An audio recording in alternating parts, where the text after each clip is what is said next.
सूरज को चार पाँव मिल गया फैसले के बाण होते हुए लेकिन सानू भी माने कि शुरू आगे जितने विभाग करते गया इन्हों का कारनामा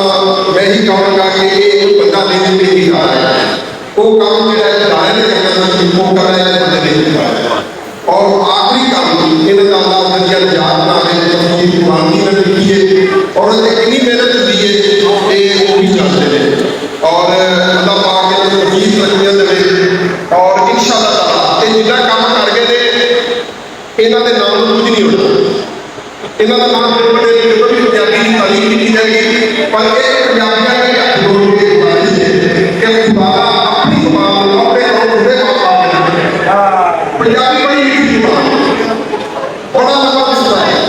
जिहदे विच इन्ने अजीब बंदे हो जिहड़े अज ही गुस्सा देख रहे हैं जिहड़े अज ही शेरां दे लई अपना मकसद नहीं बयान कर रहे हैं वो जुबान कितनी बड़ी होगी इन्नी असल तारीफ जुबान लिहाजा आखिर में डॉक्टर साहब का शेर बोलने का छोड़ देना माफ कर देना कि ये वो बंदे ने जिन्होंने वो काम किया कि दिल्लू रेडी होगा सदा के वो बंदे थे दिल्लू रेडी होगा सदा के वो बंदे थे बड़े आपको नाम समझा जाता है इन्होंने नाम समझा लिए जो कि तफसीर की और पंजाबी की तेरे अल्लाह पाक इन्होंने जल्दी से पहले नाम पाए बहुत शुक्रिया